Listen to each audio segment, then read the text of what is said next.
ನಾನಿಲ್ಲಿ ಮೊದಲಿಗೆ 1 ಕಪ್ ಆಗುವಷ್ಟು ಚಿರೋಟೆ ರವೆ ತೊಗೊಂಡಿದ್ದೀನಿ. ನಿಮ್ಮಲ್ಲಿ ಚಿರೋಟೆ ರವೆ ಇಲ್ಲ ಅಂದರೆ ಬಾಂಬೆ ರವೆ ಕೂಡ ತೊಗೋಬೋದು. ಬಾಂಬೆ ರವೆ ತೊಗೊಬೋದಾದರೆ ಏನು ಮಾಡಿ ಒಂದು ಸ್ವಲ್ಪ ಮಿಕ್ಸಿಯಲ್ಲಿ ಸ್ಮೂತಾಗಿ ರುಬ್ಕೊಂಡು ತೊಗೋಬೇಕು, ನಡೆಯುತ್ತೆ. ಇಲ್ಲಿ ನಾನು 1 ಆಲೂಗಡ್ಡೆ ತೊಗೊಂಡಿದ್ದೀನಿ, ಕಚ್ಚಾ ಆಲೂಗಡ್ಡೆ. ಇದನ್ನು ಸಣ್ಣದಾಗಿ ಕಟ್ ಮಾಡ್ಕೊಂಡು ಇದರಲ್ಲಿ ಸೇರಿಸ್ತಿದ್ದೀನಿ. ತುರಿದು ಕೂಡ ಹಾಕೋಬೋದು, ರುಬ್ಬೋಕ್ಕೆ ಅನುಕೂಲ ಆಗುತ್ತೆ ತುರಿದು ಹಾಕ್ಕೊಂಡ್ರೆ. ಮತ್ತು ಇದರಲ್ಲಿ ಆಲೂಗಡ್ಡೆ ಹಾಕೋದ್ರಿಂದ ಕಲರ್ ತುಂಬಾ ಸರಿಯಾಗಿ ಬರುತ್ತೆ, ಕ್ರಿಸ್ಪಿಯಾಗಿ ಬರುತ್ತೆ ಮತ್ತು ಒಳಗಡೆ ಸಾಫ್ಟಾಗಿ ಬರುತ್ತೆ. ಇವಾಗ ಇದಕ್ಕೆ ನೀರು ಹಾಕ್ಕೊಂಡು ಸ್ಮೂತಾಗಿ ರುಬ್ಕೋಬೇಕು. ಇಲ್ಲಿ ಹಿಟ್ಟು ಯಾವ ರೀತಿ ರುಬ್ಕೋಬೇಕಂದ್ರೆ ನಾರ್ಮಲಾಗಿ ದೋಸೆ ಹಿಟ್ಟು ಇರುತ್ತೆ ಅಲ್ವಾ, ಅದೇ ರೀತಿ ಇದು ಕೂಡ ರುಬ್ಕೋಬೇಕಾಗುತ್ತೆ. ಅಂದರೆ ಅಷ್ಟೇ ತಿಳಿಯಾಗಿರಬೇಕು ದೋಸೆ ಹಿಟ್ಟಿನ ಥರ. ಇವಾಗ ನೋಡಿ ರುಬ್ಕೊಂಡಾಗಿದೆ ನೀರು ಹಾಕ್ಕೊಂಡು. ನೋಡ್ತಿರ್ಬೋದು ಯಾವ ರೀತಿ ಆಗಿದೆ ಅಂತೇಳಿ. ಇದು ಒಂದು 5-10 ನಿಮಿಷ ನೆನೆಯೋದಕ್ಕೆ ಬಿಡೋಣ. ಅಲ್ಲಿ ತನಕ ನಿಮಗೆ ಟೊಮೆಟೊ ಚಟ್ನಿ ಯಾವ ರೀತಿ ಮಾಡೋದಂತ ತೋರಿಸ್ತಿದ್ದೀನಿ. ಒಂದು ಸ್ವಲ್ಪ ಎಣ್ಣೆ ಹಾಕ್ಕೊಂಡಿನಿ. ಎಣ್ಣೆ ಬಿಸಿ ಆದಮೇಲೆ ಸ್ವಲ್ಪ ಜೀರಿಗೆ ಹಾಕ್ಕೊತಿದ್ದೀನಿ. ಮತ್ತು ಸ್ವಲ್ಪನೇ ಹಸಿ ಶುಂಠಿ ಮತ್ತು ಬೆಳ್ಳುಳ್ಳಿ ಸೇರಿಸ್ತಿದ್ದೀನಿ. ಮತ್ತು ಒಂದು ಸ್ವಲ್ಪನೇ ಇಂಗು ಹಾಕ್ಕೊತಿದ್ದೀನಿ. ಇವಾಗ ಸ್ವಲ್ಪ ಹಸಿ ಶುಂಠಿ ಬೆಳ್ಳುಳ್ಳಿ ಹಸಿ ವಾಸನೆ ಹೋಗೋ ತನಕ ಮೊದಲಿಗೆ ಹುರ್ಕೋಬೇಕಾಗುತ್ತೆ ಇಲ್ಲಿ.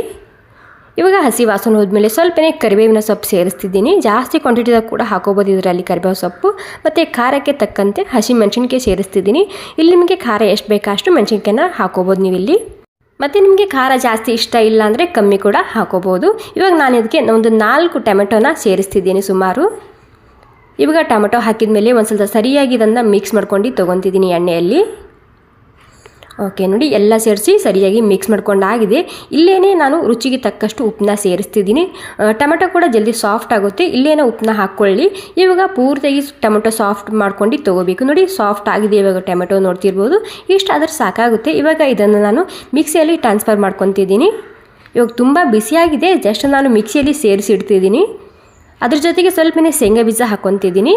ಇವಾಗ ಇದಕ್ಕೆ ಒಂದು ಸ್ವಲ್ಪನೇ ಹುಣಸೆಹಣ್ಣು ಬೇಕಿದ್ರೆ ಹಾಕೋಬೋದು. ಇವಾಗ ಇದು ಒಂದು ಸ್ವಲ್ಪ ತಣ್ಣಗಾಲಿ. ಮತ್ತು ಈ ಹಿಟ್ಟಿಗೆ ಕೂಡ ಒಂದು 10 ನಿಮಿಷ ಆಗಿದೆ. 10 ನಿಮಿಷ ಆದಮೇಲೆ ನಾನಿಲ್ಲಿ ಈರುಳ್ಳಿ ಸೇರಿಸ್ತಿದ್ದೀನಿ ಸ್ವಲ್ಪನೇ.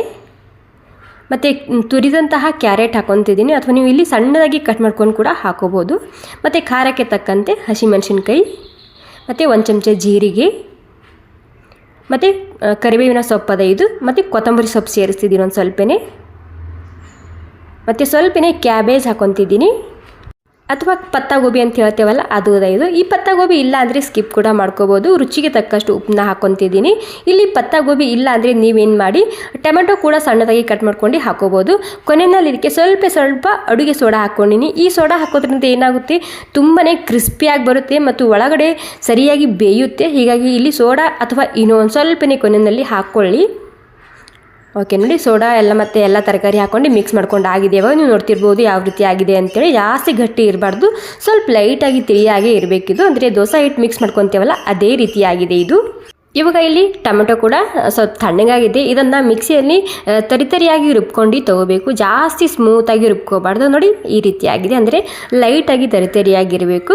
ಸೊ ನೋಡಿ, ನಮ್ಮ ಹೆಲ್ದಿಯಾಗಿರುವಂತಹ ರುಚಿಯಾಗಿರುವಂತಹ ಟೊಮೆಟೊ ಚಟ್ನಿ ರೆಡಿಯಾಗಿದೆ. ಸೊ ಇಲ್ಲಿ ಬಂದು ದೋಸೆ ಮಾಡೋದಕ್ಕೆ ನಾನಿಲ್ಲಿ ಈ ತಡ್ಕ ಕೊಡುವಂತಹ ಪ್ಯಾನ್ ಇಟ್ಕೊಂಡಿನಿ.